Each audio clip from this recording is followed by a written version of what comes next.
재판관에게 이르되 너희는 행하는 바를 삼가하라.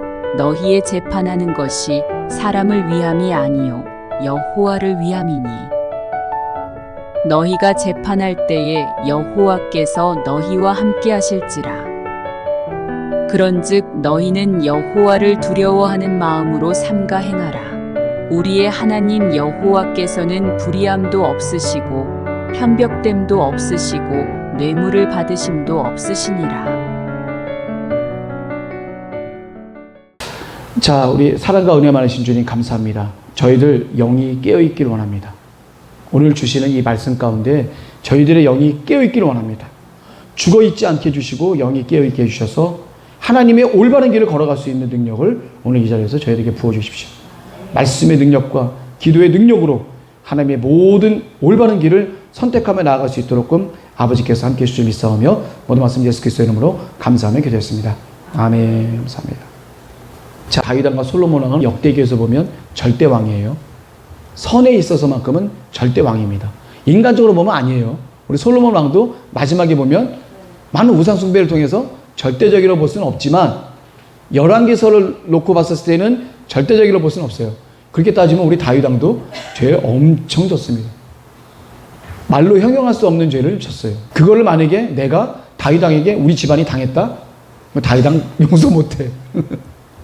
그런데 역대기 기자는 뭐냐면 하나님께로만 봤었을 때에는 다윗 왕과 솔로몬 왕을 거의 절대적인 왕으로 보고요. 그 다음에 분열왕국부터 시작이 됩니다.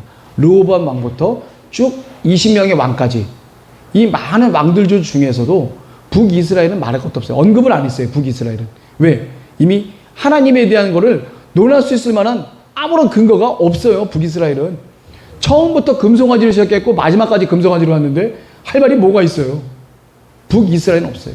그렇지만 하나님께서는 북이스라엘 사람도 이스라엘 사람들 백성이기 때문에 하나님은 많은 선지자들을 보냈고 많은 구원을 받을 수 있는 기회를 주셨지만 너무나도 마음이 패약해져서 강팍해져서 그냥 이방 신에게 마음이 많이 뺏겨져서 내 마음이 하나님으로 향하지 못했습니다. 근데 남유다는 좀 달라요. 그 중에 하나가 그래도 어떻게 보면 다윗 왕이 모든 걸 설계하시고 솔로몬이 지은 하나님의 성전이 예루살렘에 있잖아요. 매일 제사를 드리고 예배를 드리잖아요. 이게 중요해요. 매일 예배를 드리고 제사를 드리고 하나님께 경배를 한다. 이거는요, 내가 귀찮고 힘들고 때로는 막 지겹기도 하고 막 그렇지만 그 가운데도 지지고 볶고하는 가운데서 나에게 어떻습니까? 말씀의 규례에서 벗어나지 않도록 하나님께서 각별하게 신경을 써주신다는 그 의미거든요. 북이스라엘은 아예 그게 차단이 돼버렸어요. 여로보암 왕 시절부터 자기네 백성들이 남유다로 가는 것을 철저하게 막았습니다.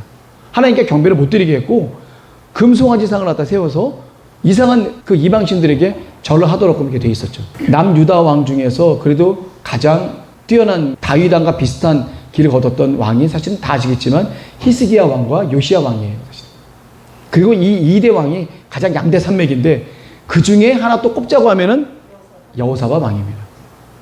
꼭 그럴 필요는 없지만 또 억지로 또 한 명 더 뽑는다고 하면 여호사밧 왕의 아버지 아사 왕 정도쯤 돼요.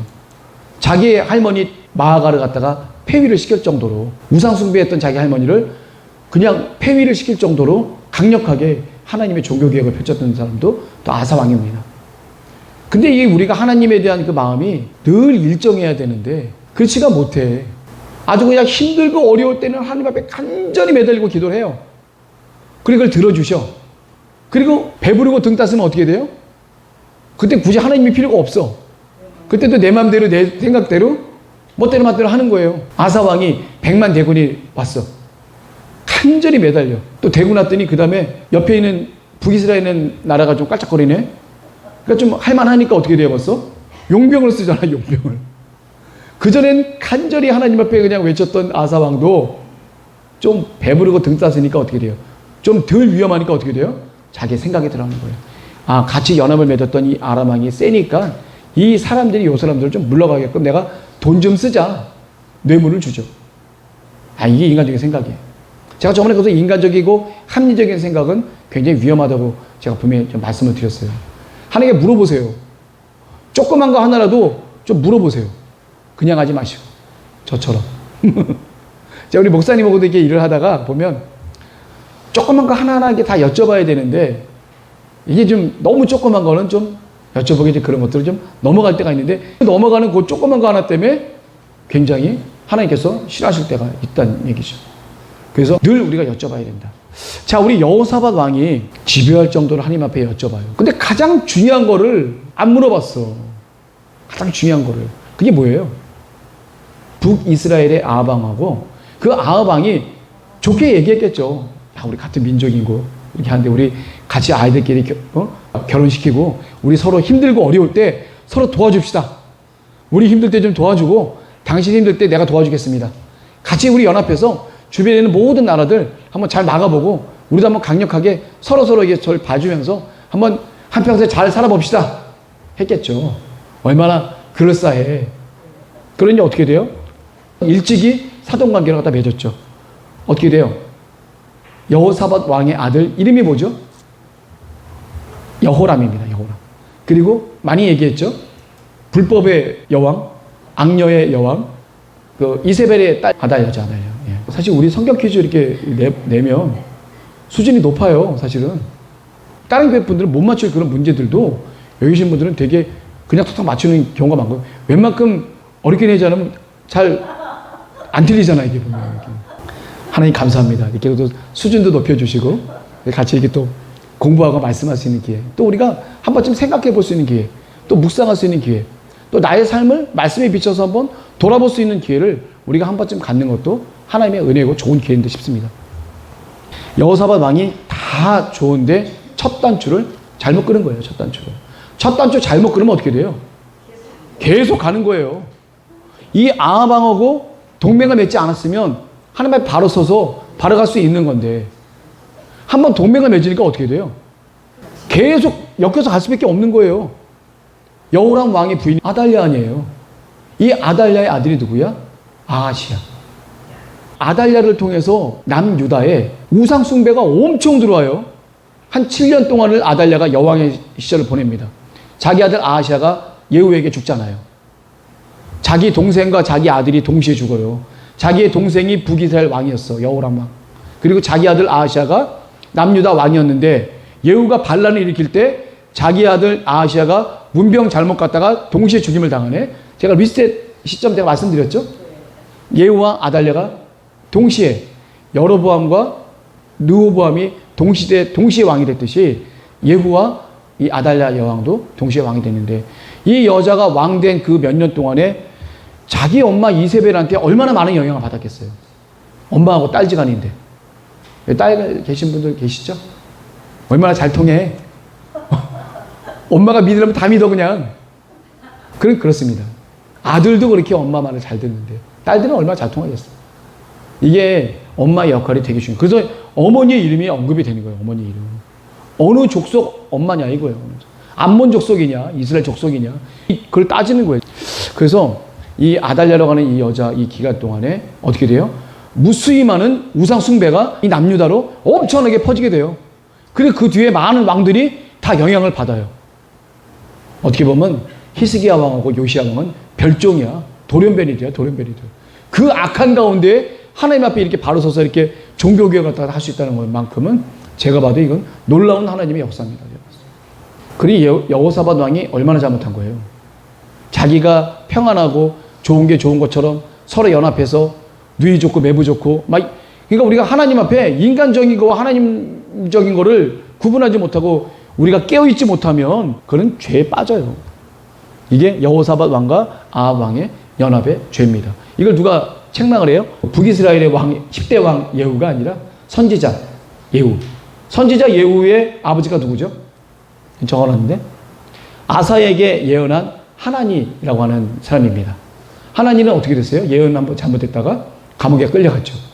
그 전에 아사랴는 아사왕에게 예언을 했었을 때 종교개혁을 해라라고 막 박차려 가라고 그랬을 때 엄청난 종교개혁을 하면서 자기 할머니 태우까지도 폐위시키는 일까지 했는데 그 다음에 하나니는 어떻게 돼요? 올바로 예언한 건데 아사왕이 충만하지 못하니까 감옥에 가둬버리죠. 그런 역사가 벌어지게 됩니다. 여호사밧 왕이 아합 왕과 친교를 맺었어요. 그러니까 일단은 편해.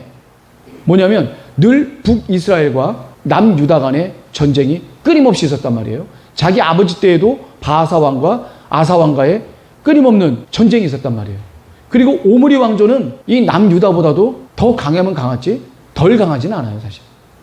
전 세계적으로 더 유명했던 나라가 바로 오므리 왕조예요. 그냥 이스라엘을 주변 국가들은 오므리 왕조라고 할 정도로 이 오므리 왕조의 파워는 엄청 셌다는 얘기예요. 그러니까 이 여호사밧 왕이 아합 왕과 결탁을 딱 하게 되면 사실은 당장은 어떻게 돼요? 자기네 같은 민족이잖아요, 또. 그러니까 어려움은 없어지겠죠. 전쟁에 대한 어려움은 없어지게 되고 자기네들 연합 공동체로 인해서 주변 국가들도 함부로 덤비지 못하는 그러한 좋은 현 상황이 된 거예요. 인간적으로 봤었을 때는. 근데 그게 하나님이 원했던 거예요. 하나님을 전적으로 싫어하는 아합 왕을 자신의 동지로 드린다는 것은 하나님을 배신하는 행동이죠. 그건 엄청난 일이에요. 엄청난 일. 이 여호사밧 왕 때문에 나중에 엄청나게 아람 국가에도 전쟁을 받게 되고 자기 그 며느리 아달랴에 의해서도 자기네 유다가 많이 퇴폐돼 버린 거예요. 영적으로.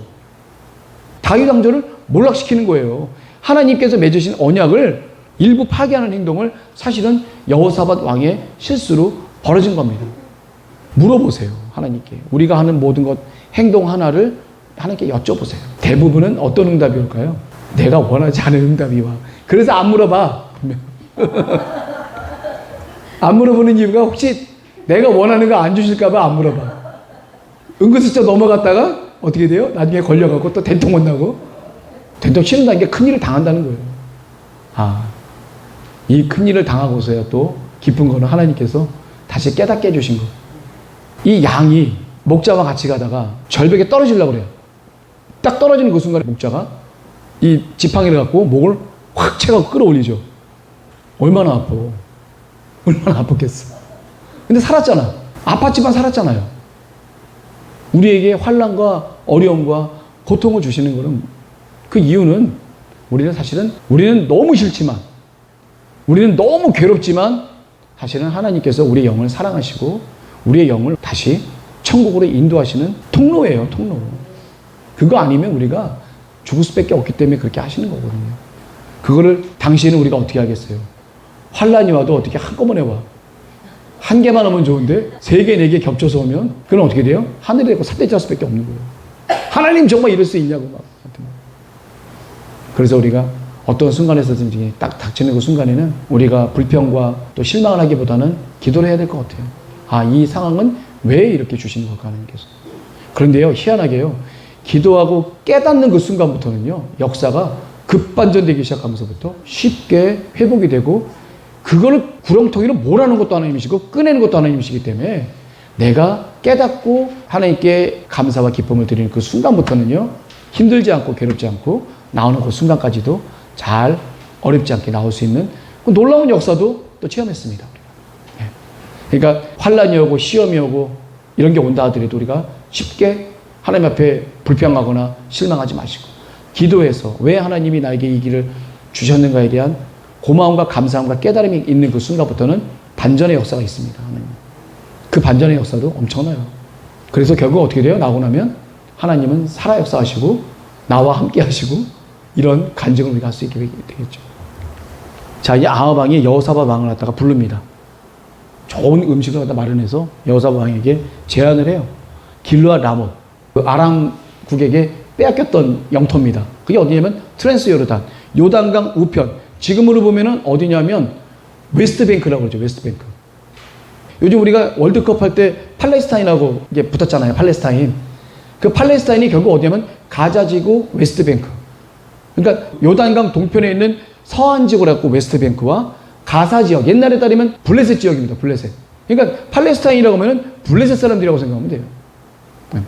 여호사밧 왕이 이제 아합 왕에게 전투를 갖다 해달라고 하니까 이 뺏겼잖아요. 그곳에서 이제 뺏겼으니까 다시 되찾으려고 이제 전쟁을 하러 가는 건데 여호사밧 왕을 갖다 불러서 우리랑 같이 싸우자.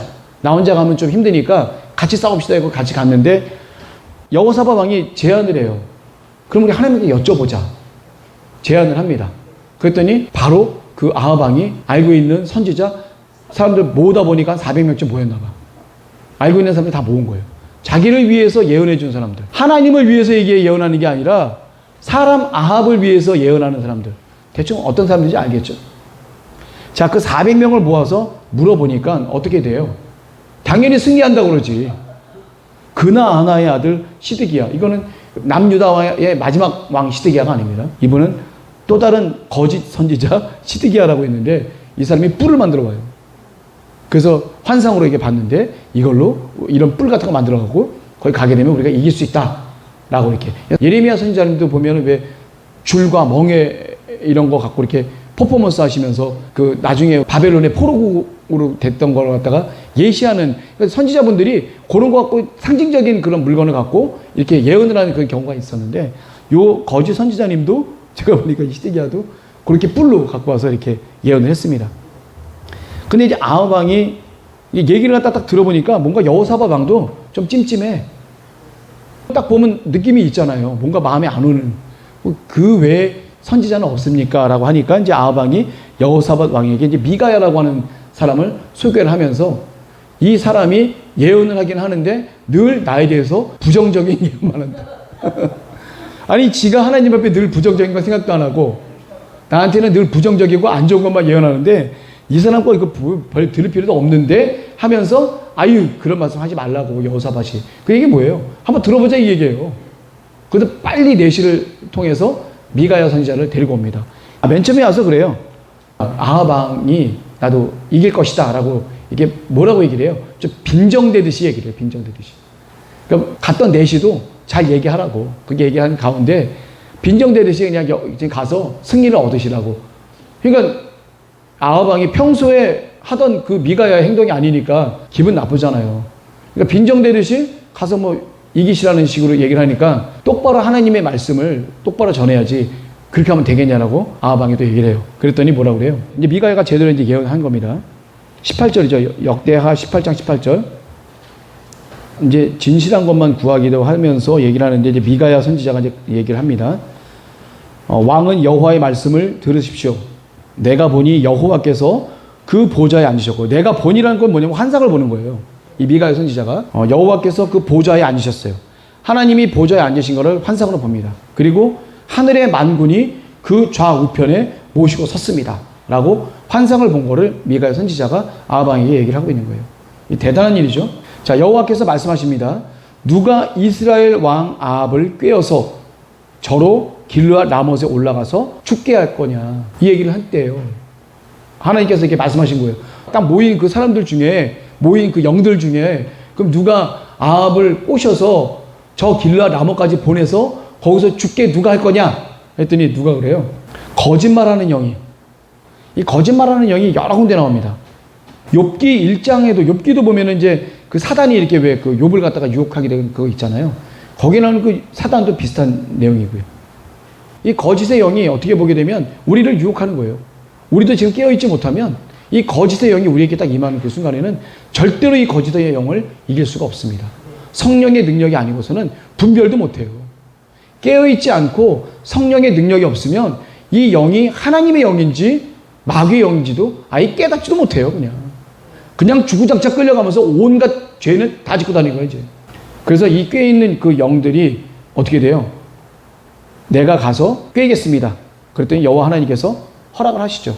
여기서 잘 알아야 돼요. 뭐냐면 여호와 하나님께서 가서 그 사람을 꾀어서 잘못을 하게 하시는 게 아니라 그런 영을 할 수 있도록끔 허락을 하시는 거예요. 하나님은 모든 악과 모든 선을 주관하신다는 것에 대한 분명함이 이 미가야 선지자 그 예언에서 딱 나오는 겁니다. 선과 악을 주관하시지만 악을 허용하신 거예요. 그 허용한 악을 누가 죄를 져요? 덥석 물은 우리가 죄를 짓게 되는 거죠. 깨어있지 못하면 덥석 무는 거예요. 깨어있으면 어떻게 돼요? 덥석 안 물죠. 이렇게 미가야 선지자처럼 환상도 보는 사람이 그걸 덥석 물겠어요? 뭔지 아는데 냄새가 벌써 역한 냄새가 나기 시작하고 보여지는 환상은 마귀가 와서 하는 건데 그걸 못 봐거나 냄새를 못 맡으면 뭔지를 모르지. 영적이니까. 영적으로 달겨드는 것들은요 우리가 이길 수가 없어요. 육을 갖고 있는 우리는요 절대로 이길 수가 없습니다. 백전백패예요. 백전백패. 분별하기 어렵죠. 하나님의 환상으로나 응답으로나 냄새로나 청각으로나 이런 뭔가 깨달음을 주지 않으면 그거 모르는 거예요. 자, 미가야 선지자는 그것을 딱 보고 있잖아요. 거기에 있는 거짓 영들이 하나님께 대화를 하면서 하나님이 허락하신 걸 들었잖아요. 그래서 거짓 영이 누구한테 들어가요? 이 400명 선지자 입속으로 들어가는 거예요, 이제. 어떻게 돼요, 그러면? 이 사람들은 내가 전쟁에 나가랴 말랴 물어보면 어떻게 돼요? 나가십시오. 나가셔서 반드시 승리하셔서 거기는 영토를 얻을 수가 있습니다. 라고 예언도 했으니까 그대로 맞아 떨어져야 되는데 실제로 어떻게 돼요? 가게 됩니다. 모든 숫자 400명인데 400대 1이야. 우리 미가야 선지자님은 좀 임팩트는 강한데 아무래도 400명, 너무나도 많은 그 숫자에 400명에 밀리죠. 이렇게 하니까 그 다음에 어떻게 돼요? 시드기야라는 사람이 와서 일단 미가야 뺨부터 치기 시작하는 거예요, 이제. 한 대 갈기고 보는 거예요, 이제. 한 대 갈기고 떨어지면 어떻게 돼요, 분위기는? 이 사람은 쪼다되는 거예요, 그냥. 아무것도 아니게 되는 거예요. 이 400명이 워낙 득세를 하고 있으니까 그 압도적인 힘에 우리는 밀려버릴 수밖에 없는 거죠.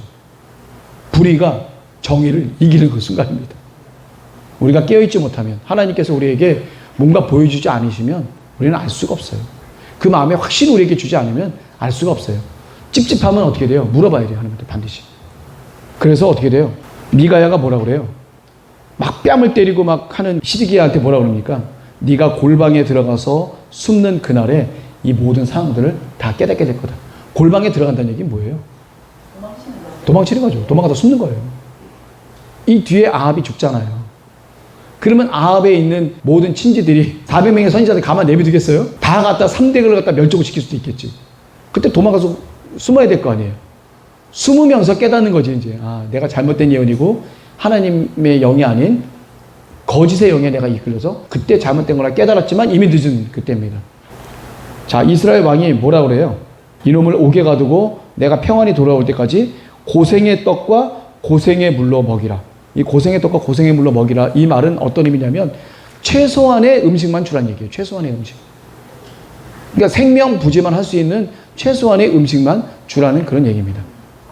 그랬을 때 미가야 선지자는 끝까지 뭐라 그래요? 멋있는 얘기하죠.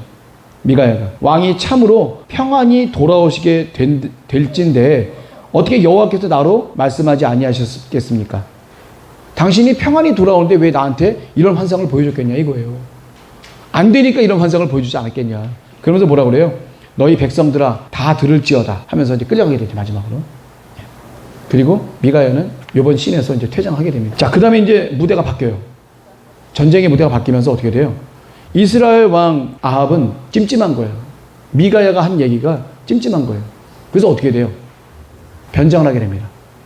그 변장을 해서 이제 자기는 일반인처럼 몰래 군사들 틈에 숨어 있고 그 나라의 왕을 대표하는 왕은 한 명인데 뭐라고 여호사밧한테 얘기하냐면 나는 일반인을 변장해서 군사들 틈에 들어갈 테니까 당신이 왕복을 입고 있어라. 여호사밧은 얼떨결에 자기는 왕이니까 왕복을 입고 있었었는데 계략은 뭐예요? 아람 왕이 뭐라 그래요? 다른 건 모르지만 이스라엘 왕만 죽여라. 이스라엘 왕만 없애버리면 된다. 왜냐면 그 전에 안 좋은 일이 있었어. 베나다하고 이 아합하고 안 좋은 그 일이 한 번 있었어요. 그래서 이제 그 일 때문에 원수 갚으러 하려는 그런 것 중에 하나 있었었는데 그러니까 어떻게 돼요? 아합 왕만 죽이면 된다고 하니까 멀리서 보면 장관들이 봤을 때는 왕복을 입은 사람이 아합일 거라고 생각을 하고 있잖아요. 그러니까 모든 군사들이 다 여호사밧 왕에게 모여갖고 다 공격을 하고 있는데 여호사밧 왕이 죽음의 공포를 느끼는 순간 막 소리를 지릅니다. 그게 하나님한테 한 건지 옆에 부하한테 한 건지 모르겠는데 역대기 저자는 하나님께 간절히 외치는 소리를 얘기하고 열왕기서에는 보면 옆에 있는 부하들에게 구원의 요청을 하는 것처럼 하게 됩니다. 근데 하나님의 이 역대기 표현에 의하면 하나님의 은혜로 말미암아서 이 사람들이 아합 왕을 쫓던 그 사람들이 깨닫게 돼요. 아, 저거 아합 아니구나. 아니, 저거 아합이 아니구나. 딴 사람이네.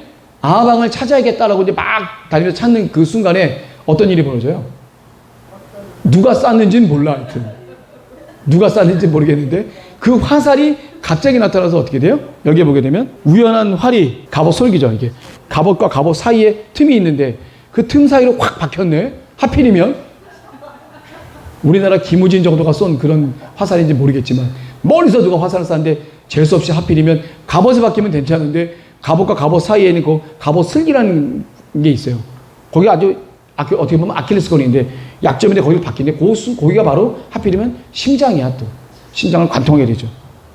그래서 이 왕이 부상을 입었으니까 어떻게 돼요? 그 병거를 갖고 전쟁터를 떠나서 빨리 어떻게 돼요? 나라로 돌아가서 의원에게 치료를 받아야 되는데 문제는 뭐냐면 전쟁이 너무 맹렬하다 보니까 그 전쟁터 틈에서 병거를 빼내올 수 있는 그런 여지가 안 되는 거예요.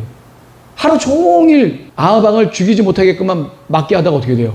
많은 피를 흘리고 장렬히 전사할 수밖에 없는 거죠. 아하방이 전사하게 됩니다. 결국 뭐냐면 하나님의 역사는 온전히 미가야 선지자에 의해서 이루어졌다는 거예요. 하나님 말씀. 땅에 떨어지지 않고.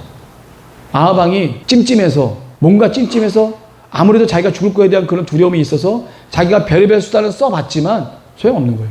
하나님의 역사가 한번 하시려고 한다면 되는 거거든요. 비슷한 게 뭐 있었죠, 전에? 여로보암과 르호보암 사이에서 르호보암이 어떻게 돼요? 북이스라엘 여로보암을 치러 올라가려고 했었을 때 한 명의 선지자가 나타나서 뭐라고 그래요? 선지자가 나타나서 가지 말라고. 가봤자 어떻게 돼요? 이미 하나님은 갈르시기로 한 건데 너가 가봤자 소용없다. 그랬을 때 그 말씀에 순종을 하게 되죠. 순종해서 또 르호보암에 따른 또 다른 좋은 역사가 또 벌어지게 됩니다. 희한하게 여기 열왕기나 역대기를 보게 되면 하나님의 말씀과 예언자들의 말씀에 희한하게 자기는 가서 반드시 하고 싶지만 꾹 참고 안 하고 순종했었을 때에는 꼭 그거에 따른 축복과 거기에 따른 상급이 반드시 주어지더라고요. 성경의 말씀에서는. 그게 우리들의 일반 생활에서도 다를 바가 없는 거예요. 담임 목사님이 우리 예언자시고 선지자시잖아요.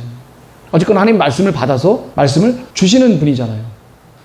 그거를 우리가 잘 들어야겠다. 그래서 제가 여기서 여기 계신 분들에게 좀 질문을 던지고 싶은 분입니다. 저도 이 부분에서 맨날 불합격하고 많이 목사님한테 혼났던 그런 부분들이 뭐냐면 목사님이 말씀을 하실 때 굉장히 우리가 듣고 싶었던 좋은 얘기를 갖다가 응답을 해주시는 게 아니라 자존심 상하고 안 되는 그런 일들. 나는 꼭 해야 되는데 그거 하지 말고 이걸 하라고 하는. 어떻게 보면 이율 배반적인 모순된 논리를 갖고 저희에게 순종하게 원할 때가 있어요. 그런데 어떻게 돼요? 일단 무조건 예하세요.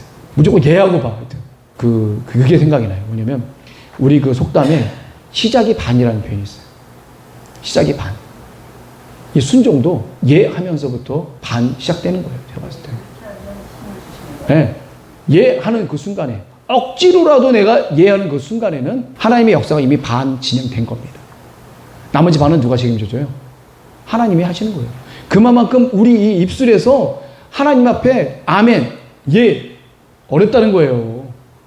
영어에서는 안 나온다는 얘기예요. 왜냐면 물어보는 자체가 내 상식 밖의 일이기 때문에 예 못해요. 함부로. 예 못합니다. 근데 희한하게요. 그런 말씀을 듣고 예 하는 그 순간에 이미 반 시작된 거고 나머지 반은 하나님이 일사천리로 해주시는 놀라운 역사가 벌어집니다.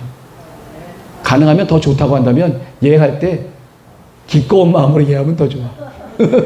안 되면 억지로라도 예하세요. 제가 많이 넘어졌던 부분이고 제가 많이 실패했던 그 부분입니다. 예하기 힘들어요. 진짜로. 네. 정말 하나님이 우리의 마음을 놓고 10가지를 딱 얘기했을 때 10가지 중에 한 가지 예하기가 정말 힘듭니다. 아브라함에게 100살 먹어서 아주 귀하게 낳은 그 아들을 나에게 바쳐라. 예? 돼요? 한참을 생각하지. 한참을. 그리고 생각도 아니야. 일단 불평부터 시작하는 거야. 내가 100살인데 내가 언제 아들 달라고 그랬냐고. 당신이 알아서 준다 그런 걸 갖다가 왜 인자도 또 달라고 그러냐고 또 속으로 또 생각해요. 또. 그 시간이 또 한참 지나가면 하나님이 기분이 상하기 시작하는 거야. 이제. 이 정답은 뭐냐면 일단 무조건 예 하는 거야. 일단. 예하고 봐. 질러봐 그냥 무조건. 무조건 네 알겠습니다. 일단 질러봐. 기분 좋게라도 좀 질러봐. 그러면 어떻게 돼요? 역사가 시작이 반이듯이 역사가 50%가 진행된 거라고. 왜냐하면 하나님의 역사는요. 인간의 의지와 성령의 역사가 딱 맞닥뜨려야 되거든요. 우리 의지가 된 거잖아요. 이 역사는 우리가 할 수 있는 역사가 아니야. 하나님이 해주시겠다는 거야. 예 하면 되죠. 100살의 아이를 준다 그래도 예 못했어요. 심지어 사람이면 웃다 끝났어. 너 웃었지 않냐 그랬더니 안 웃었대. 뭐가 안 웃어 너 웃었는데. 웃음으로 떼었어. 웃음으로. 그 당시에 그걸 봤었을 때는 이미 사라의 경수는 끊어졌고 아이를 낳을 수 있는 상태는 아니었고 아이를 낳는다고 한다면 이거는 어떤 특별한 기적이 아니고서는 일반적인 상황에는 될 수 없었던 상황이었기 때문에 하나님께서 이제 그렇게 말씀하신 거죠. 너에게 아들을 주겠다. 그리고 또 뭐라고 얘기해? 그 전에 헤아릴 수 없는 많은 사람들을 너 자손을 주겠다고 아브라함을 데리고 나가서 그렇게 하셨잖아요. 저 별들만큼 많은. 예? 그러니까 인간의 생각으로 이스마엘을 준 거라. 그렇죠. 인간 생각으로 이스마엘을 얻게 된 거죠. 예. 이스마엘을 얻었지만 실제로 하나님이 원하셨던 계보는 아니었잖아요, 사실은. 그죠? 하나님이 원하셨던 계보로 간 거죠. 예. 그래서 하여튼 제가 봐도 아브라함은 정말 믿음이라고 들어갈 수밖에 없어요. 괜히 믿음의 조상이 아니야. 처음부터 계속 끝까지 예를 하다 가셨던 분이 그래도 어쨌거나 아브라함의 그런 믿음이었다. 아비 땅을 떠나서. 예. 굉장히 아브라함이 살던 곳이 어디였죠? 우루가 메소포타미아 그 문명의 가장 중심지예요. 그러니까 한마디로 하면 굉장히 좋은 도시야. 살기 편하고 좋은, 거기서도 유지였잖아요. 잘 살았잖아요. 거기를 떠난다는 그 자체는 사실 어떻게 보면 그것도 하나님 말씀에 의해서 떠난 거잖아요. 그것부터가 이제 시작이 된 거죠. 어떻게 보면. 중간에 이제 너무 겁이 많아서 자기 부인을 누이라고 좀 속인 게 약간 오게 튀긴 하긴 한데 그 아드님도 또 똑같더라고요. 유전인가 봐. 아브라함님 그리고 또 이삭도 딱 그런 거 보면 나중에 야곱도 어떻게 될지 몰랐었는데 야곱에 대한 얘기는 없는데 이게 유전인 것 같기도 하고.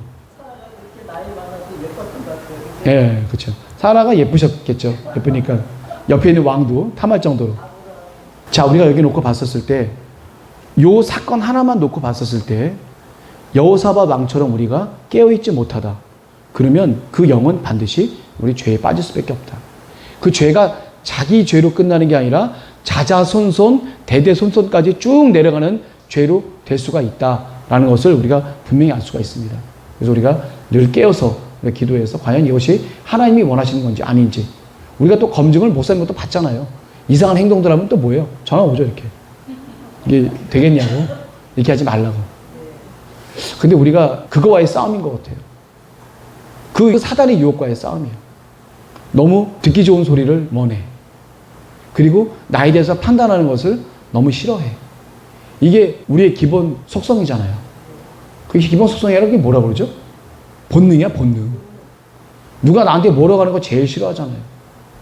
근데 그거를 우리가 듣기를 원해야지만 될 수가 있습니다.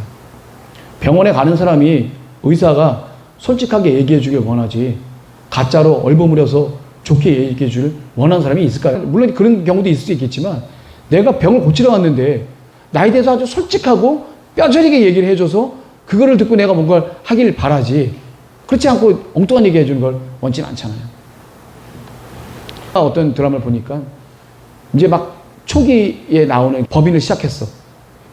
이제 매출을 일으키고 막 나가려는 그 찰나에 아주 전문가가 와서 얘기를 해주는데 뭐라고 얘기해주냐면 좋은 말 하지 말고 현실에 입각해서 나에게 쓴소리를 해달라 이거예요. 현실에 입각해서. 그거를 그대로 듣고 내가 현실을 파악하고 나갔을 때 회사가 망하지 않고 운영이 될 수 있었듯이. 예, 우리의 마음가짐도 그 쓴소리를 들을 수 있어야 되지 않겠냐. 저도 힘들어요, 사실. 누가 나한테 쓴소리 하면 자존심 상하고 힘들어.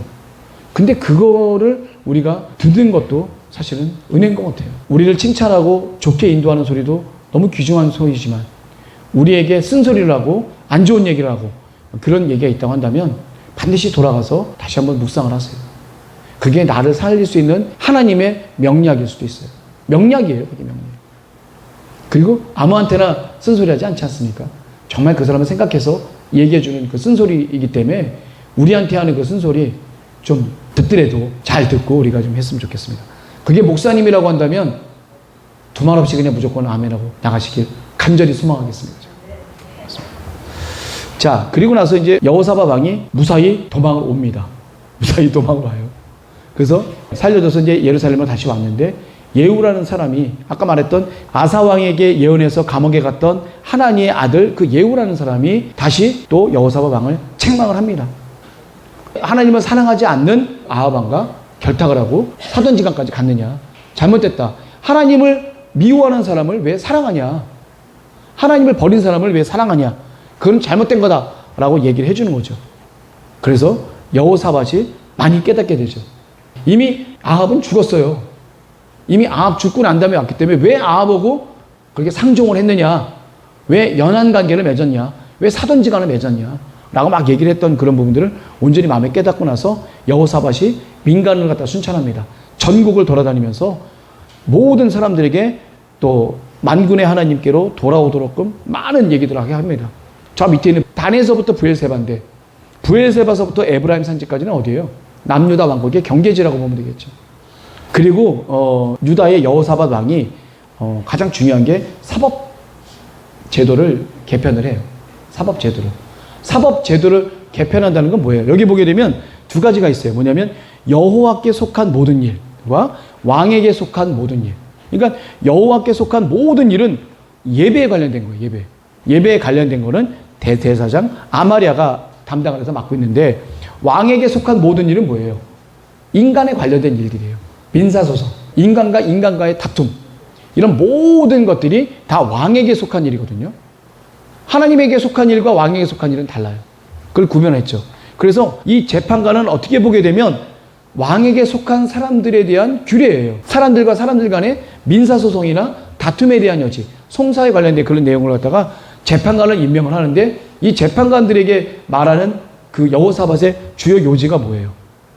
재판은 사람을 위한 재판이 아니라 하나님을 위한 재판이어야 된다. 이게 어떤 의미일까요? 이게 그냥 단순하게 어떤 의미 같으세요? 공의로운 재판. 사람을 위한 재판이면 어떻게 돼요? 치우칠 수가 있어. 내 사견이 들어갈 수가 있고 편견이 들어갈 수가 있고 편벽, 또 때는 뭐예요? 돈 받아서 하는 뇌물이 들어갈 수가 있고 여러 가지 많죠. 우리 사무엘 선지자님 두 아들이 부엘세바에서 재판관이 됐었는데 어떻게 돼요? 돈 받고 문제가 생기는 바람에 사무엘한테 와서 쫓아오게 되죠. 그래서 왕을 구하게 되는, 왕을 요구하게 되는 계기가 생겼어요. 사실은. 예, 그때. 이 재판관들이 돈을 받고 그럴 땐 재판을 해주는 거 굉장히 잘못된 거죠. 그건 사람을 위한 재판이고 하나님을 위한 재판은 뭐예요? 공의로운 재판이에요. 절대적으로 누가 봐도 정직한 재판이 될 수가 있겠죠. 그것을 단단하게 아주 명확하게 당부를 하죠. 그래서 온 유다 성읍에 있는 모든 재판관들에게 다 뇌물 받지 말고 편벽하지 말고 불의하지 마라. 이건 여호와께서 원하시는 게 아니다. 여호와를 원하는 재판관이 되어져라 라고 정확히 얘기를 합니다. 자, 또 예루살렘에도 이제 재판관을 여러 명을 재판관을 임명을 하게 되죠. 그래서 그 사람들에게는 여호와를 경외하고 충의와 성심으로 송사를 재판을 해라. 그리고 이 사람들에게 특별히 얘기하는 건 뭐냐면 공의로운 재판, 하나님이 원하시는 재판을 하되 플러스 뭘 원하는 게 또 하나 요구하는 게 뭐 있어요? 여기 성경에 보게 되면 죄를 지은 사람에게 죄를 깨닫게 해서 더 이상 하나님 앞에 죄를 짓지 않도록끔 인도하는 것도 재판장의 의무다. 지은 죄만 판단하지 말고 이 지은 게 하나님 앞에 어떻게 죄가 되니까 이 죄를 온전히 더 깨닫게 해서 다시금 이 죄를 번복해서 짓지 않도록끔 선도하는 것도 하나의 목적이다. 그렇게 해야 된다라고 이 여호사밧 왕이 재판관을 임명하면서 얘기를 해주게 됩니다. 거의 예루살렘 재판관에 있는 사람들이 거의 대법관이라고 보면 돼요. 그래서 이때 당시에 송사에 대한 개념은 각 지방에서 재판관들의 송사가 이어지는데 해결이 안 되면 어떻게 돼요? 예루살렘에 있는 재판관 쪽으로도 오게 되는. 그러니까 이 예루살렘에 있는 재판관은 예루살렘에서 있는 재판관뿐만 아니라 각 지방에서 해결되지 않은 그런 송사들도 재판할 수 있도록 해서 누구를 해요? 레위 사람, 제사장, 이스라엘 족장 중에서 아주 지혜로운 분들을 갖다 뽑아서 송사를 갖다 맡겼던. 그래서 여호와께 속한 모든 일, 이거는 당연히 대제사장 아마랴가 모든 것을 다 관장했죠. 종교나 예배, 제사, 이 모든 것 관련된 거는 다 그렇게 맡겼습니다. 이 사독의 5대손이에요. 사독이면은 다윗 왕 시절, 솔로몬 왕 시절에 그 대제사장을 겸임했던 사람입니다. 사독은 사독의 5대손입니다. 그리고 왕에게 속한 모든 일, 이건 유다 지파의 어른 중에서 이스마엘이라고 하는 사람의 아들 스바랴가 모든 일을 맡아서 민사소송에 관련된 전반적인 일을 맡아서 했다고 이렇게 표시가 좀 돼 있어요. 아무래도 지혜로운 사람이니까 여호사밧 왕이 맡겼겠죠. 자, 우리 여호사밧 왕이 잘못된 일에 빠졌어요. 친구 한번 잘못 새겨서 잘못된 길에 빠졌다가 다시금 살아 돌아와서 책망을 받은 뒤에 다시금 깨어서 하나님 앞에 정말 제대로 된 충성을 하는 게 바로 이 사법제도를 개편했다. 죄를 지은 사람들, 하나님 앞에 죄를 지은 사람들을 과연 어떻게 할 것이냐, 어떻게 재판할 것이고 어떻게 할 것이냐를 갖다가 이 재판관들에게 잘못이 있고 다툼이 있으면 해결을 봐야 될 거 아니에요. 이 백성들 대부분의 일들이 다툼이잖아요. 이 다툼을 해결할 수 있는 방안을 이 여호사밧 왕은 제대로 만든 거예요. 그래서 각 성마다 재판관을 뒀는데 그 사람들에게는 하나님을 위한 재판을 해라. 사람을 위한 재판이 아닌 하나님을 위한 재판을 하고, 예루살렘에도 주요 재판관들 갖다 임명을 했는데 그 사람들에게는 공의로운 재판할 수 있도록끔, 또 죄를 깨닫게 하여서 죄 짓지 않도록끔 하자. 그런 의미로 얘기를 한 거죠. 그래서 마지막으로 19장에 10절만 한번 읽어볼게요. 자, 무릇 이거는 여호사밧이 저희들에게 명하여 가로되 너희는 여호와를 경외하고 충의와 성심으로 이 일을 행하라 라고 9절에 써 있고요. 10절에 뭐라고 써 있냐면, 무릇 어느 성읍에 거한 너희 형제가 혹 피를 흘림이나 혹 율법이나 계명이나 율례나 규례를 인하여 너희에게 와서 송사하거든 저희를 경계하여 여호와께 죄를 얻지 않게 하여 너희와 너희 형제에게 진노하심이 임하지 말게 하라. 너희가 이렇게 행하면 죄가 없으리라. 자, 그래서 이 예루살렘에서 임한 그 재판관들에게는 공의로운, 위에서 말하는 그 공의로운 재판뿐만 아니라 죄를 깨닫게 해서 다시금 그 죄를 더 이상 짓지 않도록끔 선도하는 것도 가장 큰 목적으로 이렇게 봤습니다. 자, 이게 오늘 이렇게 제가 봤는데 가장 중요한 말씀은 그런 것 같아요. 우리가 깨어 있어야겠다.